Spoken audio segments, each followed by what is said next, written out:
ఏంటి విశేషాలు? ఏం లేదు ఏం ఏం సందేహాలు ఉండి ఫోన్ చేసినావు? అదే ఏం లేదు స్వామి. ఇవిడ తుర్యము తుర్యాతీతం అంటాం కదా స్వామి. ఉమ్.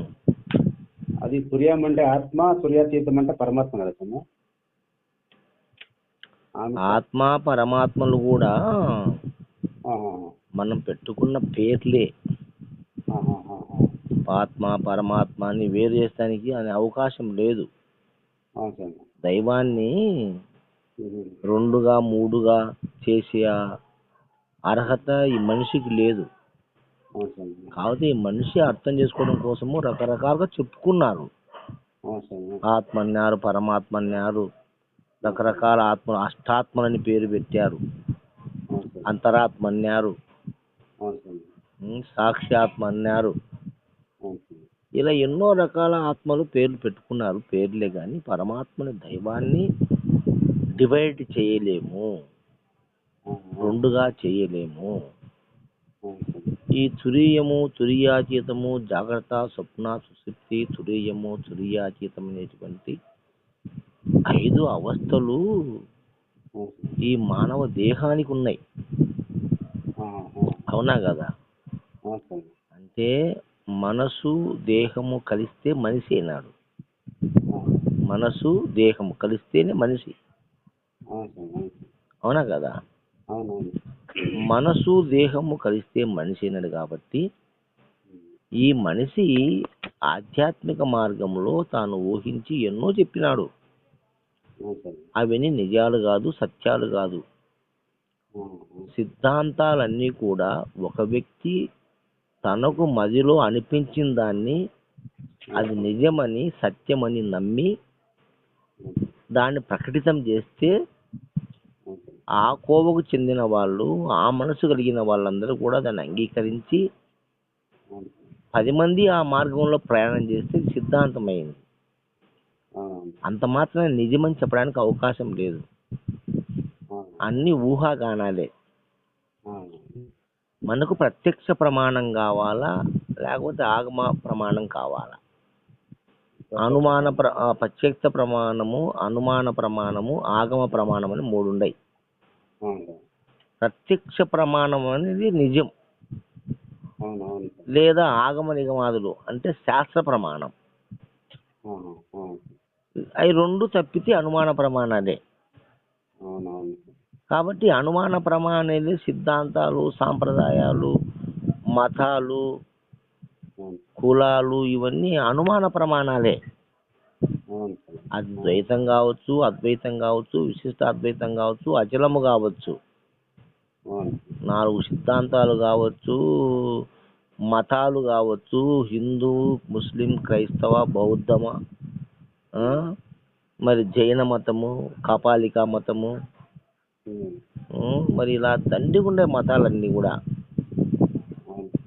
ఇవన్నీ కూడా సిద్ధాంత మతాలు కానీ అనుమాన ప్రమాణాలే కానీ ప్రత్యక్ష ప్రమాణాలు కాదు. అది ఒక వ్యక్తి తన జీవన ప్రయాణంలో ఒక ఆధ్యాత్మిక మార్గం అంటే తన లోపల ఏమి జరుగుతుందో తెలుసుకోవాలి. ఆధ్యాత్మికత ఏమిటంటే ఇన్నర్ ఇంజనీరింగ్ అంటారు దాన్ని. ఆధ్యాత్మికత అంటే ఇన్నర్ ఇంజనీరింగ్. ఇన్నర్ అంటే నీ శరీరంలో జరిగేటువంటి తతంగం అంతా ఆధ్యాత్మికత, బయట జరిగేది ప్రాపంచికం. నీ శరీరం లోపల జరుగుతుంది, దీన్ని ఆధ్యాత్మికత అన్నారు. అవునా కదా? దీన్ని ఇన్నర్ ఇంజనీరింగ్ అని ఇంగ్లీష్లో చెప్తారు. దాని గురించి తెలుసుకునేది ఆధ్యాత్మికత. దీన్ని పరిపరి విధాలుగా మనిషికి ఒక మాట చెప్పినారు. ఎందుకంటే ఆ లోతైన విచారణ తెలుసుకోవడంలో అనేక ఊహాగానాలు, సంకల్పాలు వచ్చినాయి. అనేక ఊహాగానాలు తెలుసుకొని వాటిని విపరీతం చేసినారు. తురీయం అంటే ఆత్మని, తురీయాతీతం అంటే పరమాత్మని. ఎన్ని అబద్ధ మాట, నిజం మాటలు కాదు. ఆత్మకు పరమాత్మకు తేడా ఏముంది? ఆత్మకు కదలిక ఉంది స్వామి. ఆత్మకి కదలిక ఉంది స్వామి. అంటే దానికి 2 ఉన్నాయి. ఆత్మకైనా పరమాత్మకైనా 2 ఉంటాయి. కదలిక ఉంటే సృష్టి అయింది, కదలిక లేకపోతే నిశ్శబ్దమైంది. దానికి 2 గుణాలు ఉన్నాయి దానికి. రెండు పక్కల పదును ఉంది దానికి. స్తబ్దత తుర్యంలో ఎట్లున్నాను స్వామి? తుర్యాతీతంలో ఎలా ఉన్నాను స్వామి? తుర్యము తుర్యాతీతం అనేది నువ్వు నీ దేహంలోనే చూడగానే బయట చూసుకోకూడదు. కొంతమంది మహానుభావులు తురియం అంటే ధ్యానంలో కూర్చున్నప్పుడు తన దేహేంద్రియాలను మొత్తం మర్చిపోయి అవ్యక్తము మహత్తు గాడికి వెళ్ళిపోయి ఏదైతే ఈ సృష్టికి ఆధారం అయ్యిందో అటువంటి స్థితిలో ఉండి అమనస్క స్థితి అంటే ఏమీ తెలియని స్థితిలో ఉన్నప్పుడు తురియమని ఆ తురియాతం అని చెప్తున్నారు. తప్పది, అది రైట్ కాదు. నిజమేందంటే 5 అవస్థల గురించి ఇంతకుముందు ఒకసారి ఒక వీడియో తీసి పెట్టినా. 5 అవస్థలు. ఈ 5 అవస్థలు ఈ శరీరంలో జరుగుతున్నాయి. ఇది ప్రత్యక్ష ప్రమాణం చెప్తాను నేను. నా అనుభవ జ్ఞానాన్ని నేను ప్రత్యక్షంగా తెలుసుకుందని చెప్తున్నా. ఇది అందరికీ ఆమోద్యమైనటువంటి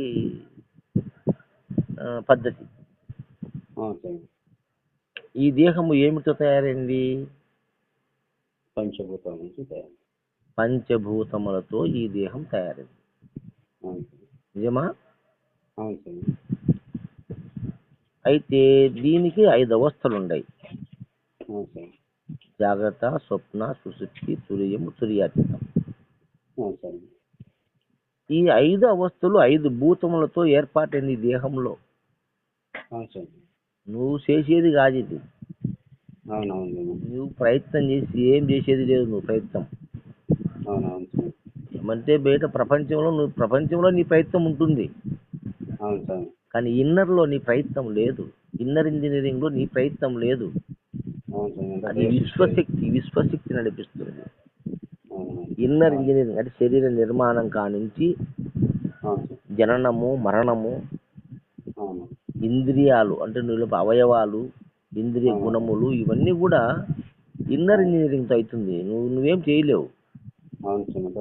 నువ్వు ఏం చేస్తావు? బయట పనులు చేస్తావు. వంట చేసుకుంటావు, అవునా కాదా? తింటావు, డబ్బు సంపాదించుకుంటావు, ఇల్లు వాకిలు కట్టుకుంటావు, వ్యవసాయం చేస్తావు, వ్యాపారం చేస్తావు, ఉద్యోగం చేస్తావు. ఇవన్నీ బయట పనులు చేస్తావు నువ్వు. ఇన్నర్ ఇంజనీరింగ్ నువ్వు చేయగలవా? లోపల వ్యవహారము సరిపెట్టడం నీ చేత అవుతుందా? గుండెను నువ్వు కొట్టించగలవా? కిడ్నీలో రక్తాన్ని శుద్ధి చేయించగలవా? ఊపిరితిత్తుల్లో నువ్వు పీల్చుకునే గాలిలో ఉండేటువంటి ఆ 4% ఆక్సిజన్ నువ్వు తీసుకొని శరీరానికి అందించగలవా? బ్రెయిన్ లో ఆలోచన నువ్వు కల్పించగలవా? నీ చెయ్యి, కాలు, కన్ను, ముక్కు, నాలుక, చర్మము, వాటి గుణగణాలు నువ్వు తెప్పించగలవా? మరి కంటికి చూసే శక్తి, నోటికి మాట్లాడే శక్తి, చెవికి వినిపించే శక్తి, ఇవన్నీ నువ్వు చేయగలవా? మరి వీళ్ళు ఏంది నేను చేస్తున్నాను, నేను కనుక్కున్నాను, నేను తురియ అవస్థకు పోయినా, నేను తురియాతీత అవస్థకు చూసి వచ్చినా, నేను ధ్యానం చేయను, ఇవన్నీ బోగస్ మాటలు. అవన్నీ ఒట్టి మాటలు. నిజమేంది అంటే ఈ దేహము పంచభూతములతో నిర్మాణమైంది. ఇది వాస్తవం కదా? వాస్తవమే కదా ఈ మాట. ఇందులో ఏమన్నా పొరపాటు ఉందా? ఇది ప్రత్యక్ష ప్రమాణమే కదా మనకు. ప్రత్యక్షమే కదా. అయితే భూతత్వంలో 5 భూతాలు ఉన్నాయి.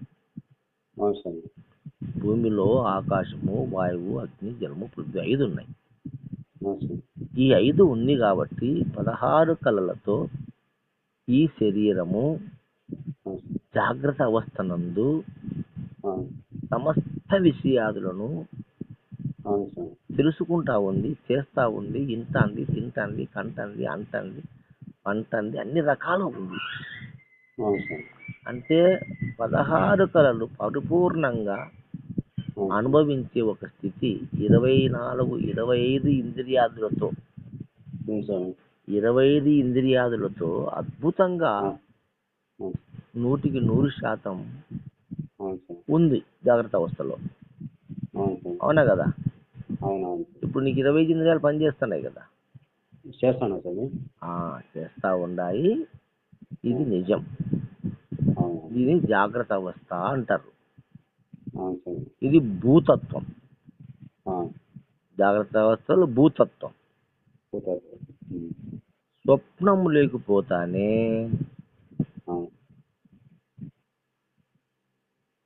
ఏమవుతుంది? స్వప్నము లేకపోతానే జలతత్వం వస్తుంది. జలతత్వం వస్తుంది. అంటే ఆ జలములో ఆకాశము, వాయువు, అగ్ని, జలము 4 ఉన్నాయి. 4 ఉన్నాయి కాబట్టి అది జలం అంటే కళ. అంటే భౌతికమైన రూపాన్ని ప్రతిరూపంగా మనం చూడాలంటే ఎక్కడ చూస్తాం? నీటిలో చూస్తాం. నీటిలో. ఇప్పుడు నీ మొహం చూడాలంటే ఆడు చూడాలి నువ్వు నీటిలో చూడొచ్చు. అద్దం లేదు కదా అప్పుడు. అద్దం మనం తయారు చేసుకున్నాం. అది కూడా నీటి అంశమైన ఒక ద్రావకముతోనే అద్దం తయారవుతుంది. అర్థమైందే? కాబట్టి నీరు ప్రధానం. మన ప్రతిరూపాలు పూర్వీకులు చూసుకోవాలంటే నీళ్ళలో చూసుకోవాల్సిందే. అద్దాలు లేవు కదా. అంటే నీటిలో రూపాలు కనపడతాయి. ఏంటి? ప్రతిరూపాలు. ఆకాశములో ఉన్న చందమామ నీళ్ళలో కనపడుతుంది. ఆకాశములో ఉన్న సూర్యుడు నీళ్ళలో కనపడుతున్నారు. ఆకాశంలో ఉన్న కొండలు, గోత్రాలు నీళ్ళలో కనపడుతున్నాయి. కనపడుతుండలే? నక్షత్రాలు నీళ్ళలో కనపడుతున్నాయి. అంటే మన శరీరంలో భౌతిక దేహమైన అంటే స్థూల దేహము పూర్తిగా విశ్రాంతిలో ఉన్నప్పుడు సూక్ష్మదేహము జలాంశము కాబట్టి స్థూల దేహంతో నువ్వు ఏవైతే చేసినావో, ఏవైతే విన్నావో, ఏవైతే కన్నావో, ఏవైతే ఆలోచన చేసినావో అవన్నీ కూడా నీకు జలములో ప్రతిబింబం కనపడినట్టు స్వప్నమునందు నీకు కనపడుతున్నది. అది సూక్ష్మ శరీరముతో. స్థూల శరీరం లేదక్కడ. అది జలాంశము, స్వప్నము. సుషుప్తి లేకపోయేసరికి భౌతికపరమైన జలము, అగ్ని, జలము, భూమి 2 ఎక్కడ లయమైనాయి? అగ్నిలో లయమవుతాయి కదా. జలము, భూమి, అగ్నిలో లయమైనాయి కదా. అగ్ని సుషుప్త అవస్థ. అంటే అక్కడ స్వప్నము లేదు, జాగ్రత్త లేదు, ప్రపంచము లేదు, ఏమీ లేవు ఆడ. అగ్ని దగ్ధం అయిపోయింది. జలము, నీరు ఉంటే రూపాలు ఉంటాయి, పనులు ఉంటాయి, కర్మలు ఉంటాయి, క్రియలు ఉంటాయి, అన్నీ ఉంటాయి. ఏది? భూమి, నీరు ఉంటే. భూమి, నీరు అగ్నిలో లయమైపోయింది. అంటే నీకు ఒంటికి రాకుండా, దొడ్డికి రాకుండా, నోటిలో తేమ లేకుండా, కంటిలో తేమ లేకుండా పూర్తిగా డ్రై అయిపోతుంది. ఎక్కడ? సుషుప్తిలో. అగ్నిస్వరూపం. అగ్నిలో జలము లేదు, భూమి లేదు, ఆకాశము, వాయువు, అగ్ని 3 ఉన్నాయి. ఆకాశము, వాయువు, అగ్ని 3 ఉన్నాయి.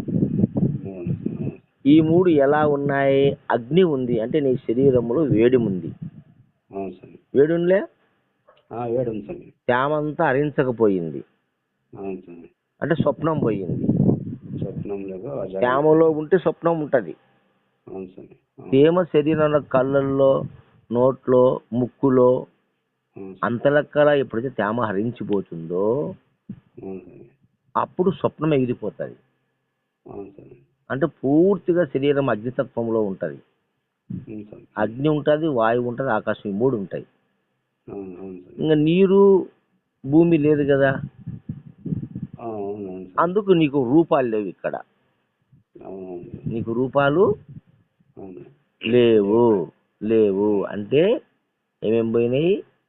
కర్మేంద్రియాలు పోయినాయి, విషయేంద్రియాలు పోయినాయి. అవునా కదా? జ్ఞానం ఉంది. జ్ఞానం ఉంది కానీ ఆ అగ్ని ఉంది కాబట్టి అగ్నిలో దగ్ధమైన జ్ఞానం 3 పోయినాయి. అవును స్వామి. అంటే సుషుప్తిలో కర్మేంద్రియాలు, విషయేంద్రియాలు, జ్ఞానేంద్రియాలు అవును స్వామి. 3 పోయినాయి. అవును స్వామి. దీన్ని సుషుప్తి అన్నారు. అవును స్వామి. ఇంకా ఏముండయి ఇక్కడ నీకు? పంచ ప్రాణాలు ఉన్నాయి ప్లస్ అంతఃకరణాలు ఉన్నాయి అవును స్వామి. సుషుప్తిలో. అర్థమవుతుందా? మళ్ళీ అంతఃకరణలో మనసు, బుద్ధి, చిత్తాహం ఉంది కదా, అవును స్వామి. అవి ఉన్నాయా అంటే మనసు, బుద్ధి, చిత్త అహంకారాలు ఉన్నాయంటే స్తబ్దతగా ఉన్నాయి. ఎలా ఉన్నాయి? స్తబ్దతగా ఉన్నాయి. పనిచేయవు. అంటే శబ్ద, స్పర్శ, రూప, రసగంధుల అనేటువంటి విషయేంద్రియాలు ఉంటేనే మనస్సు, బుద్ధి, చిత్త అహంకారాలు పనిచేస్తాయి. వాక్కు, పాణి, పాద, గుద, గుహ్యములైనటువంటి కర్మేంద్రియాలు, శబ్ద, స్పర్శ, రూప, రసగంధమైనటువంటి విషయేంద్రియాలు, చక్షువు, శ్రోత్రము, చర్మము, ముక్కు, నాలుక అనేటువంటి జ్ఞానేంద్రియాలు, ఈ 15 ఇంద్రియాదులు ఉంటేనే నీకు మనస్సు, బుద్ధి, చిత్తం, అహములు పనిచేస్తాయి. ఈ లేవు కాబట్టి అవి స్తబ్దతగా ఉంటాయి. ఇక్కడ అది ఆకాశాంశం. ఆకాశాంశము. అవి నీకు ఎరుకపడేటి కాదు. అవి ఎరుకపడాలంటే నువ్వు జాగ్రత్తలో ఉన్నా, స్వప్నంలో ఉన్నా ఉండాలా. అంటే కర్మేంద్రియాలు, విషయేంద్రియాలు ఉంటేనే, జ్ఞానేంద్రియాలు ఉంటేనే అవి పని చేస్తాయి. జ్ఞానేంద్రియాలు, విషయేంద్రియాలు, కర్మేంద్రియాలు ఉంటే కదా మనసు, బుద్ధి, అహంకారం పనిచేసేది. ఈ 15 వెళ్ళిపోతే అట్లా పనిచేస్తా? పనిచేయవు కదా, చేయవు. అది సుషుప్తి అవస్థ, అంటే పూర్తిగా నిద్రావస్థ. ఆడ ఏమీ లేదు. కానీ ఒకటి ఉంది, తురీయ అవస్థ. తురీయం అంటే ఏంది అంటే వాయు అంశం. అగ్ని సుషుప్తి. అర్థమవుతుందా బాగా? అర్థమైంది. సుషుప్తి అనేసరికి వాయు స్వరూపం. వాయు స్వరూపం సుషుప్తి అంటే శ్వాస. శ్వాస ఉంది కదా, సుషుప్తి కదా. తుర్యం అంటే తురీయం. సుషుప్తి అగ్ని స్వరూపం, తురీయం అంటే వాయు స్వరూపం. మరి ఎన్ని పోయినాయి? శ్వాస ఉందా లేదా నీకు? సుషుప్తిలో శ్వాస ఉంది కదా, దాన్ని తురీయం అంటారు. మహాకారణ శరీరం. మహాకారణ శరీరమే తురీయము. అక్కడ శ్వాస ఉంది. అవునా కదా? పంచ ప్రాణములు నడుస్తున్నాయి శరీరం లోపల. ఇది అచల సిద్ధాంతంలో వాయువు అన్న ఇదే మహాకారణము, ఆత్మ, ఎరుక అంతా ఒకటే అంటున్నారు. అంటారు. ఇక్కడ చెప్పిన మాటే దాన్ని. వాళ్ళు ఆత్మన్యా, ఎరుకన్యా అదే అని చెప్తారే, అది ఇక్కడ ఈయన్ని ఆత్మ అంటారు. ఇక్కడనే ఆత్మని వాడతారు. కానీ ఆ భాషలో పడిపోతే మళ్ళీ చికమక్ అవుతావని ఇటు చెప్తున్నా నీకు. ఆ మాటల్లో పడితే మళ్ళీ చికమక్ అవుతావు. అందుకని ఆ మాటలు వద్దు. ఉన్నది ఉన్నట్లు యథార్థంగా ప్రత్యక్ష ప్రమాణం తీసుకుంటారు మనం ఇప్పుడు. కానీ నువ్వు ప్రాణంతో ఉన్నావు, అన్ని పనిచేయలే. దీన్ని తురీయ అవస్థ అంటారు. ఈ తురీయనే శ్వాస. అందుకే అది తారక మంత్రం అని, మహామంత్రం అని. ఆ తారకము సూటెరుగవలరన్న సద్గుణుపొచ్చే తారతమ్యము తరచిగణమన్నా అన్నారు. దాన్ని తురీయము, అది మహాకారణ శరీరం అని చెప్తారు.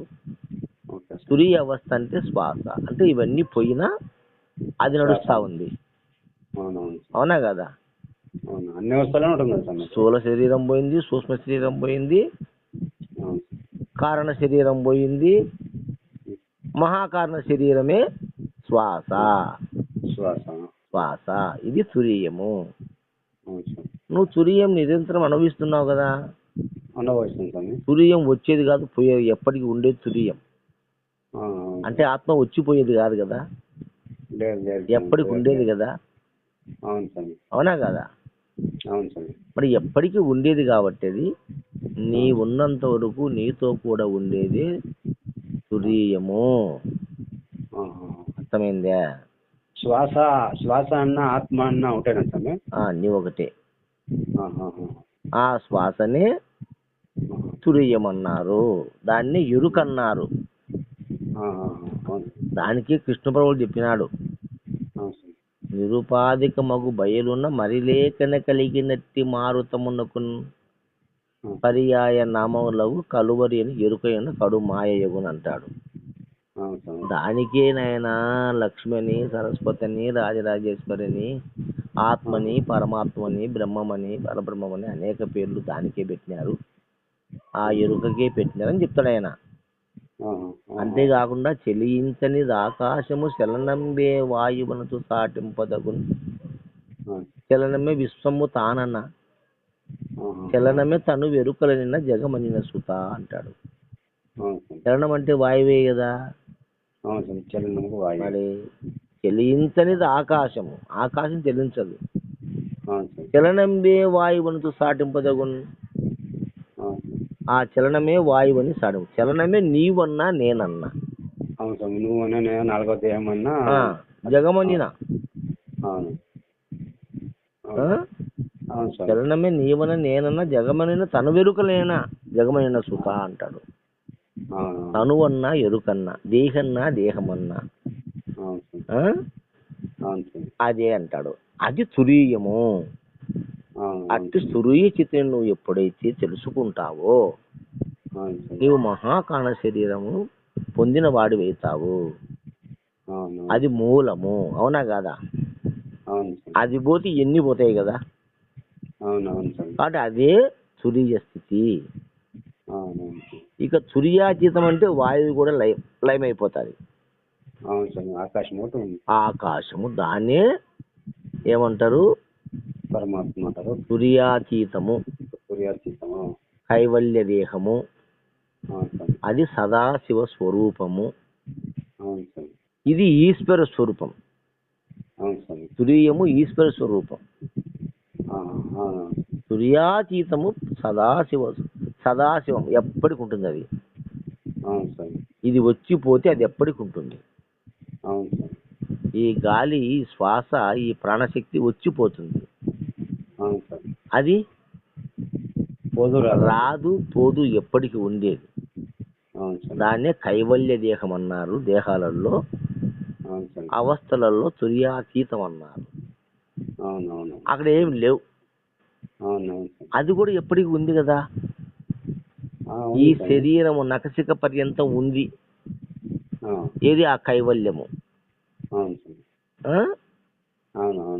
అది అన్నమాచార్య కీర్తనలో పాత్ర అన్నమయ్య దాని గురించి కైవల్యము అని పాత్ర ఒక పాట ఉంది. అద్భుతంగా ఆ పాట ఇను.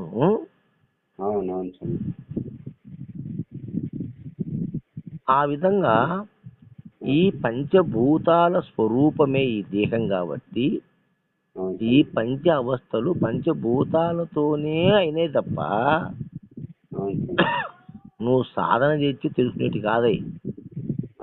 విచారణ పంచ మహాభూతాల విచారణ చేస్తే మనకి ముక్కాలు భాగం ఆధ్యాత్మిక తెలుస్తుంది. అయిపోయింది కదా. అదే ఇన్నర్ ఇంజనీరింగ్. ఆధ్యాత్మికం అంటే లోపలిదే. అవునవును. లోపలంతా పంచభూతాల పనే. నీ పనే ఉంది ఇక్కడ. నాదేం లేదు. నీ పని ప్రపంచంలోనే. ప్రాపంచిక వ్యవహారాలు అంతేనండి. అంతే. లోపల వ్యవహారం అంతా పరమాత్మ ఉంది, మంది కాదు.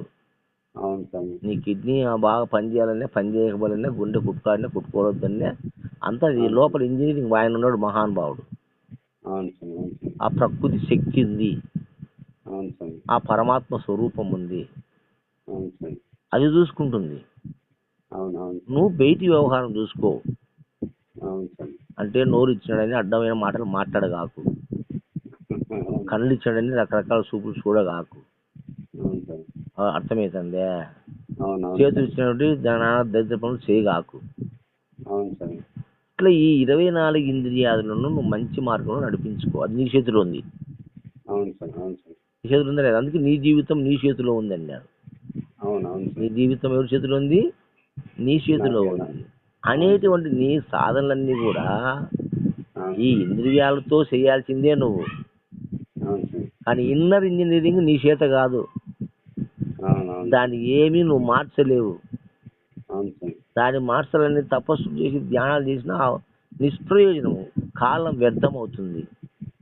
అవును స్వామి. సద్గురువు సద్గురువు అవును అవును సద్గురువు సాడ్ గురువు అని ఇద్దరు ఉండారు. అవును స్వామి. SADGURU సద్గురు. సద్గురు. SADGURUనే సాడ్ గురువు. సాడ్ అంటే సాడిస్ట్ అంటాం కదా. అవును స్వామి. సాడ్ గురువు అంటే వాడు తను నమ్మిన దాన్ని నేను ఎత్తి రుద్దేవాడు సాడిస్ట్. వాడు తెలిసింది నీకు వృత్తి అంటాడు. అవును సార్. వాడు నమ్మింది నేను ఎత్తి రుద్దుతాడు. వాడు సాడ్ గురువు. అవును సార్. అవును. సద్గురువు అంటే ఆ. ధర్మాన్ని బోధించేవాడు. అవును సార్. ధర్మాన్ని బోధించేవాడు సద్గురువు. అవును సార్. ఉన్నది ఉన్నట్లుగా అవును. కల్పితము లేకుండా అవును. ఒకటి కొత్తది చేర్చకుండా అవును. ఉన్నదాన్ని తీసేయకుండా అవును సార్. ప్రత్యక్ష ప్రమాణంగా తెలిపేవాడు సద్గురువు. అవును సార్. అవునా కదా? అవును సార్. ఇలా పంచభూతాత్మని ఈ దేహంలో అవును. పంచదేహాలు కావచ్చు, పంచ అవస్థలు కావచ్చు, అవును. పంచభూతాల ద్వారానే వచ్చినాయి తప్ప అది తెలుసుకోలేకుండా వీళ్ళు ధ్యానం చేయాలా, తపస్సు చేసి నువ్వు తురియం లేకపోతావు, తురియాచితం లేకపోతావు అంటే నువ్వు ఆల్రెడీ ఉండవు అక్కడ. అది నేనే ఉన్నాను సార్ మరి. ఆ తురియ స్థితి లేకపోతే నువ్వు లేవు కదా. శ్వాస లేకుంటే నేను 2 నిమిషాలు ఉన్నాను. నువ్వు లేవు కదా. అవును సార్. తురియాతీత అనేటువంటి ఆకాశమే లేకపోతే నీకు అవకాశమే లేదు కదా రావడానికి. అవును సార్. వచ్చిపోయే అవకాశం లేదు సార్. లేదు కదా. లేదు. దాన్నే ఒక్కొక్క సిద్ధాంతులు ఒక రకంగా చెప్పుకున్నారు. అవునవును సార్. దీన్నే రానిది పోనిది బయలు అన్నారు. మనం ఆ మాట అంటే కనుక అది తెలియదు ఇళ్లకు, పరిపూర్ణం వేరు ఎరుక వేరు అది ఇది అంటారు. మనం వేరేం చెప్తున్నాం. గాలి వేరు ఆకాశం వేరు కదా. అవును సార్. గాలి నిరంతరం చెదిస్తుంది, వస్తుంది, పోతుంది, చెదిస్తుంది. దానికి ఒక పరిధి ఉంది గాలికి. గాలికి, నిప్పుకు, నీటికి, భూమికి పరిధులు ఉన్నాయి. ఆకాశానికి పరిధి అనంతం. అనంతం కదా. కాబట్టి అనంతమైన ఆకాశాన్ని నువ్వు దాని పరిధిలో లేవు కదా. కాబట్టి దానే బయలు పరిపూర్ణం అని చెప్పడానికి నామోసిచ్చి వీళ్ళకు ఇంకోటి కొత్తది క్రియేట్ చేస్తారనమాట మనసులో. వాళ్ళు ఊహించిన ఎన్నైనా ఊహిస్తారు. వాళ్ళని సాడ్ గురువు అన్నారు. సాడ్ అంటే శాడిజం. తాను చెప్పిందే నిజం అని నమ్మాలి మనం అందరం. కానీ విచారిస్తే నిలబడాలి కదా. అట్లా లేకుండా ధర్మం బోధించాలి. ఊహలకు తావుండకూడదు.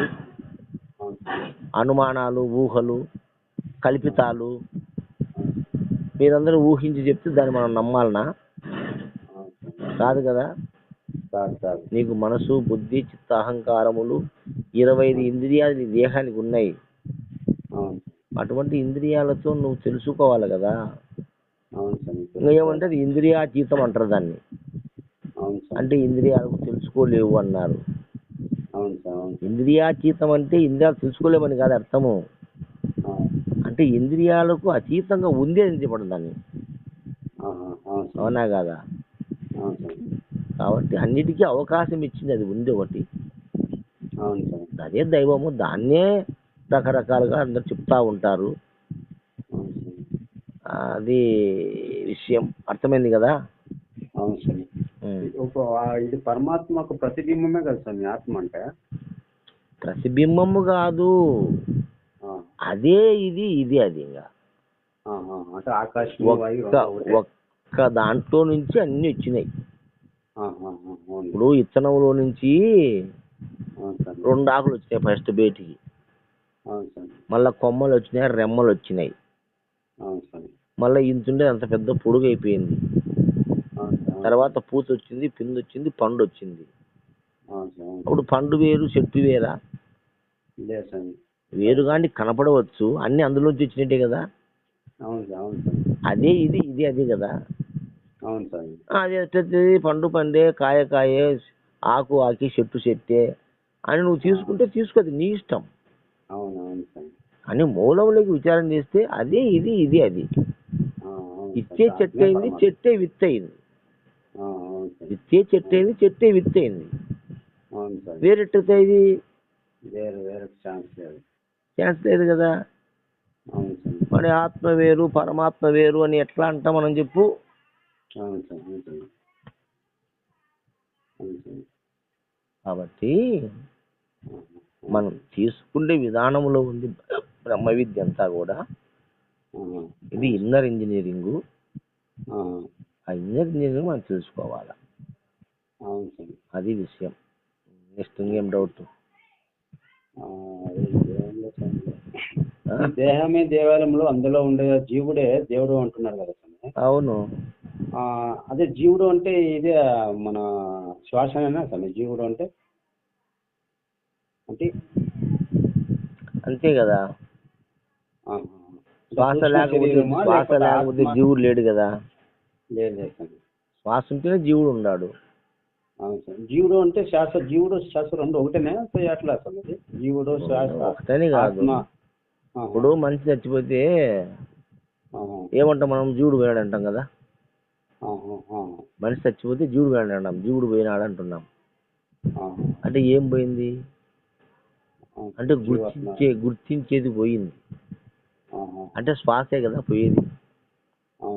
డాక్టర్ వచ్చినా మనమైనా ముక్కులో చేపెట్టి చూస్తాము, పోయింది మా అంటాం, జీవుడు పోయినాడని చెప్తాం కదా.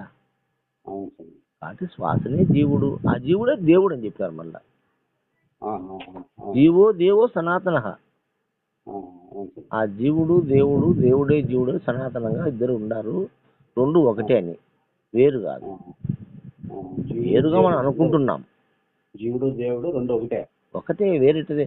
అది చెప్పేది రెండు లేదు, రెండు ఉంటే ద్వైతం అవుతుంది. ఇది అద్వైతం. సర్వం కలివిదం బ్రహ్మ అన్నాడు ఒక మాట పంచమ వేదంలో. సర్వం కలివిదం బ్రహ్మ, అవునా కదా. అంటే మొత్తం బ్రహ్మ స్వరూపమే, రెండో వస్తువు లేనే లేదు. దీనికి 70 పేర్లు పెట్టి నువ్వు చెప్పుకొని విడిపెట్టుకొని తలకాయ తిక్క లేపుకుంటున్నావు, బీరకాయ పీసు మాది చేసుకుంటున్నావు. అందుకే మహనీయులు పెద్దలు ఏం చేశారంటే అన్నిటినీ ఒకేలాగా చూసుకుంటా పోతారు. రమణ మహర్షి ఉన్నాడు, ఆయనకు భేదం ఉందే. ఈ దేహం అనేది, జీవుడు అనేది, ఆత్మ అనేది, పరమాత్మ ఎవదని చెప్పాడు ఆయన? ఆయన ఒకటే, నువ్వెవరు తెలుసుకో అన్నాడు, అంతే. ఇది నువ్వెవరు, ఇది నువ్వు తెలుసుకోవడం. నీ దేహము నహసిక పర్యంతరము పరమాత్మ స్వరూపమే. నఖసిక పర్యంతం ముక్కాళ్ళి గోటు నుంచి ఎంటిక వరకు పరమాత్మ స్వరూపమే. దీనికి రకరకాల రూపాలు, రూపము, స్వరూపము, స్వస్వరూపము, విశ్వరూపము, ప్రతిరూపం అని పేర్లు పెట్టుకున్నాం మనం.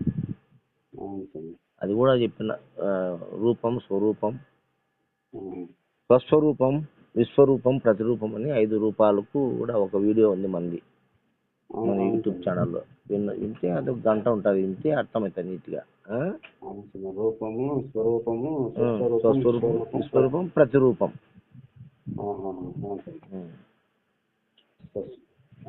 ఇది పడుతుంది. కాబట్టి ఆ విధంగా అది మనము పెంచుకుంటే కొద్దీ కథ పెరిగిపోతుంది. పెరిగిపోతే నీకు తికమక పడతావు. ఇప్పుడు 5 దేహములు, 5 అవస్థలు తెలిసినాయి కదా నీకు. ఇంకా దాని గురించి అనుమానం వదిలేసేయి. ఎవరిని చెప్పినా వాళ్ళ ఊహలే. ఇది సత్యం కదా, ప్రత్యక్ష ప్రమాణంగా నీ శరీరంలోనే చూపించిన కదా. 5 అవస్థలు, 5 దేహాలు. మరి ఇంకా సందేహం ఏముంది అక్కడ? ఏదైనా నువ్వు బలాన్ని చేయాలని నువ్వు సాధన చేసి కనబడుతుంది అంటే అది అనుమానం. నువ్వు బాగా తారకం చేయి, పైకి గాలి వేయి, కిందికి వీసు పీకు, అప్పుడు కనపడుతుంది నీకంటే అది మాయ. అది అనుమానం, అది అనుమాన ప్రమాణం. నేను ప్రత్యక్ష ప్రమాణంగా చూపించాను నీకు ఇప్పుడు. 5 అవస్థలు చూపించిన కదా. కొందరు అంటారు అమ్మనస్మో తారకము సౌంకర్యం తెలుసుకోకుండా నువ్వు పరిపూర్ణ తెలుసుకోలేవు అంటారు. ఏ పద్ధతి అది. ఇప్పుడు నీకు సాంఖ్యం తెలిసింది, తారకము తెలిసింది, అమనస్కం 3 గింటలు వచ్చినాయి నీకు. అంటే ఇక్కడ సాంఖ్యం అంటే ఏంది? జాగ్రత్త. స్వప్నంలో సాంఖ్యం మొత్తం జాగ్రత్తలో ఉంది, స్వప్నంలో ఉంది.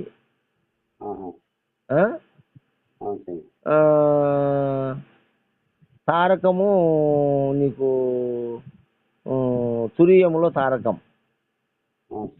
తారకం అంటే శ్వాస. అమనస్కం అంటే ఆకాశతత్వంలో తురియాతీతంలో ఉంది. అవునా? ఆ పక్కల అచలం ఉందని చెప్పినారు, అది ఊహే. అందుకని భావించి సేవించమన్నాడు.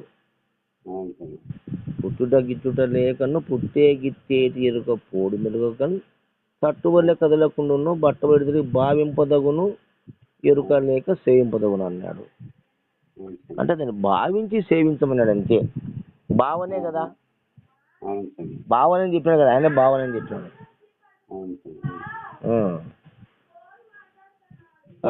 తెలుసుకోవాలంటే ఎరక లేకుంది అంటే మనసు లేకుంది అయ్యాలి కదా. కాదు, అది వేర్లే. అది ఆ మాట చెప్పింది వేరే సాట చెప్పినాడు. ఎరుక లేకుండా అంటే అక్కడ ఎరుక లేదని, నీలో కాదు, నువ్వు లేకుండా బొమ్మని కాదు అక్కడ చెప్పేది. ఆ తుర్యాతీతములో నేననేది ఎరుక లేదు కదా,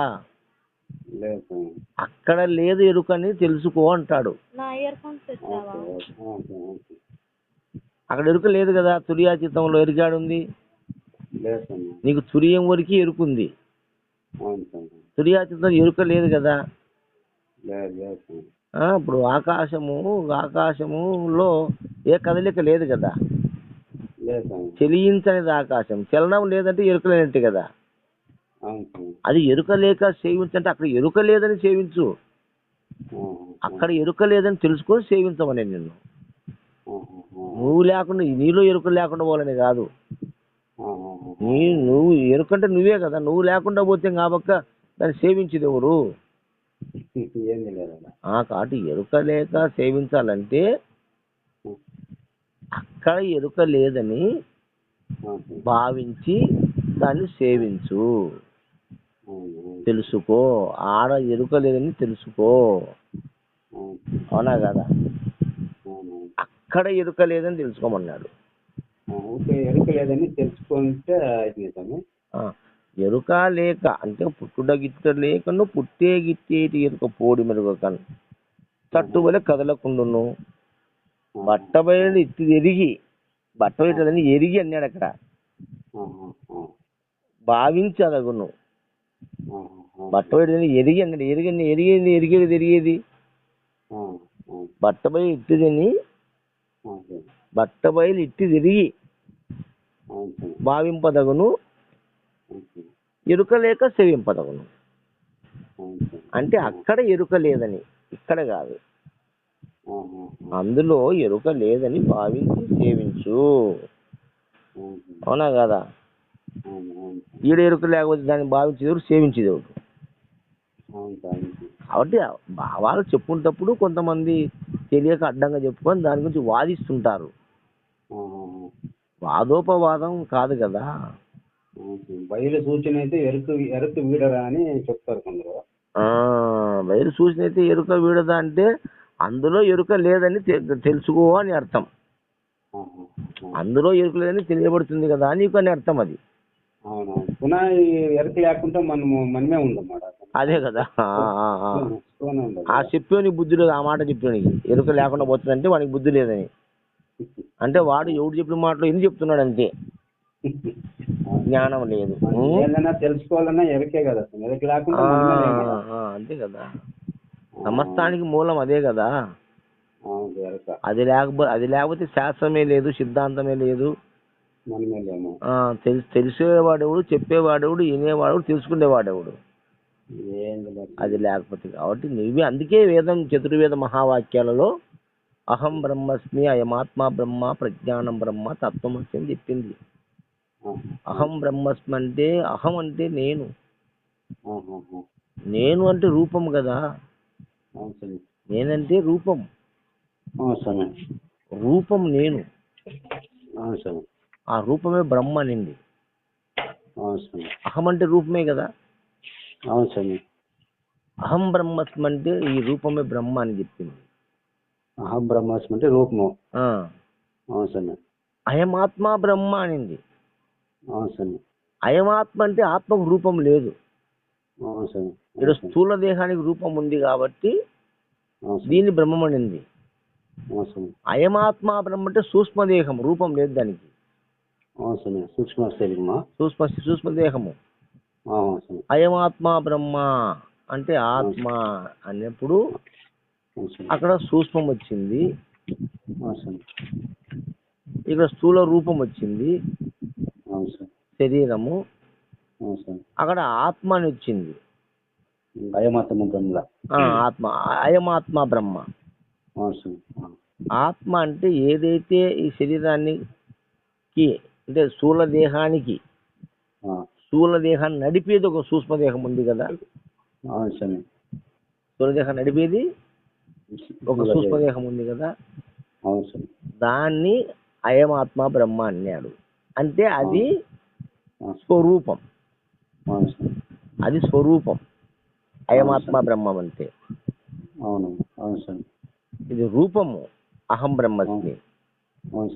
అయమాత్మ బ్రహ్మ స్వరూపం, సూక్ష్మదేహము. ప్రజ్ఞానం బ్రహ్మ అంటే స్వస్వరూపం. ప్రజ్ఞానం బ్రహ్మ అంటే స్వస్వరూపం. అది కారణదేహం, స్వస్వరూపం. స్వరూపానికి స్వస్వరూపానికి తేడా ఉండలే. అప్పుడు స్వస్వరూపం అనేసరికి అది 3వ స్థానంలో పోయి చేరింది. అంటే ఈ స్వరూపానికి, రూపానికి మూలం అది స్వస్వరూపం.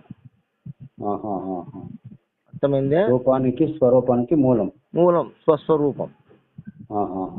అది కారణం. అంటే సమస్త సృష్టికి ఏదైతే కారణమో, ఈ దేహానికి ఏదైతే కారణమో అది ప్రజ్ఞానం బ్రహ్మ, అది స్వస్వరూపం. తత్వమసి. 4వది తత్వమసి. తత్ అంటే ఏదైతే గొప్పదో,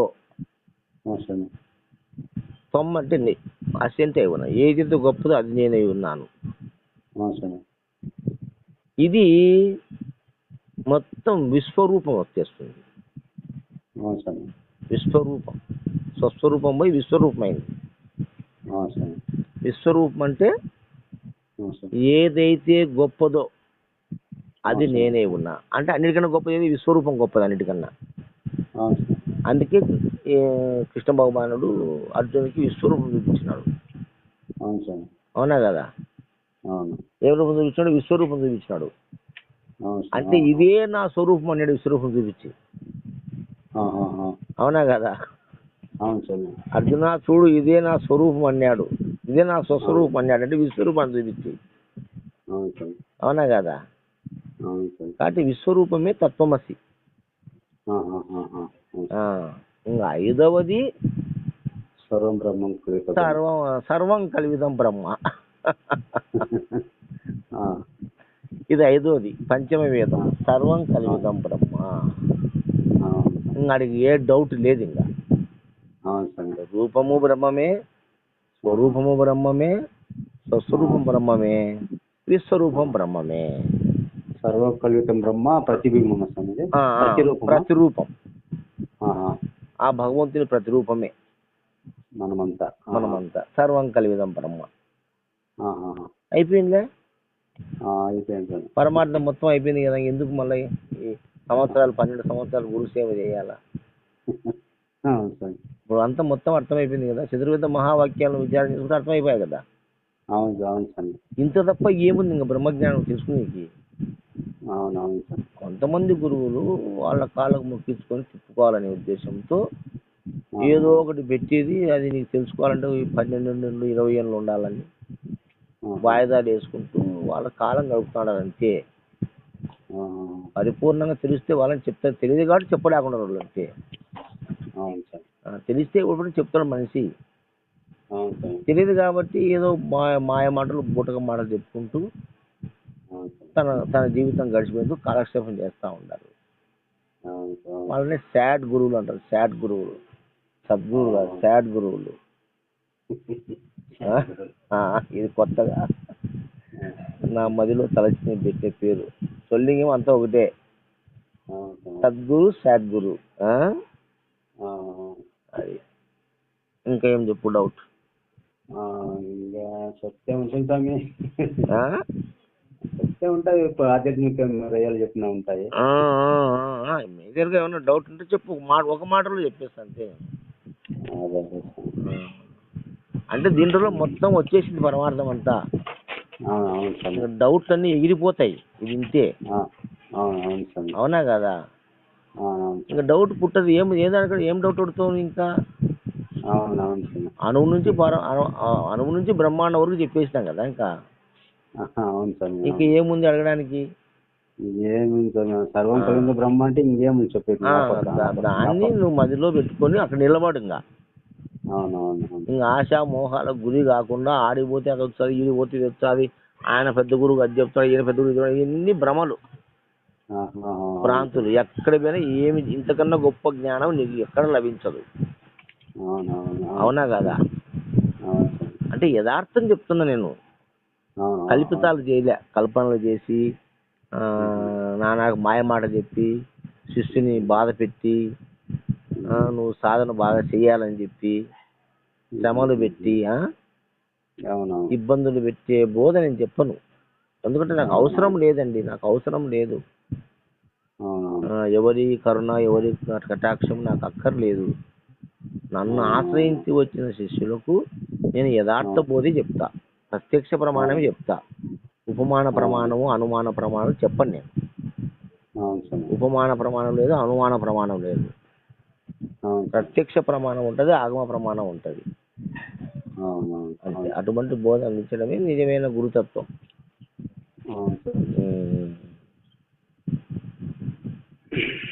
సర్వం కలిత బ్రహ్మ అంటే మన ప్రతిరూపాలే, మనమే ప్రతిరూపాలు కదా. అంతే మరి. అవును.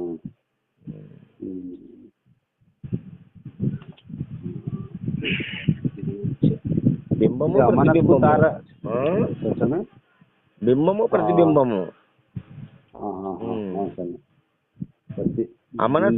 అమనస్కము తారకము అనేది ఇవే కదా. ఇంకా తురియము తుర్యాతీతమే. తురియము తారకము, తుర్యాతీతం అమనస్కము. అమనస్కము. సాంఖ్యం అంటే జాగ్రత్తే. సాంఖ్యములో జాగ్రత్త, స్వప్న, సుషుప్తి 3 వస్తాయి. సాంఖ్యములో జాగ్రత్త, స్వప్న, సుషుప్తి 3 వస్తాయి. ఈ 3 విచారణే సాంఖ్యం.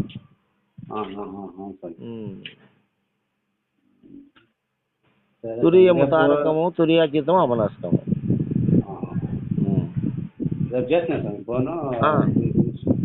సరే, మళ్ళీ రేపు చేయి. రేపు కూడా 10 గంటలకు చెయ్యి. చేస్తాలే సార్, నాకు ఇంకొక క్లోజ్ అయితే 10 అవుతుంది.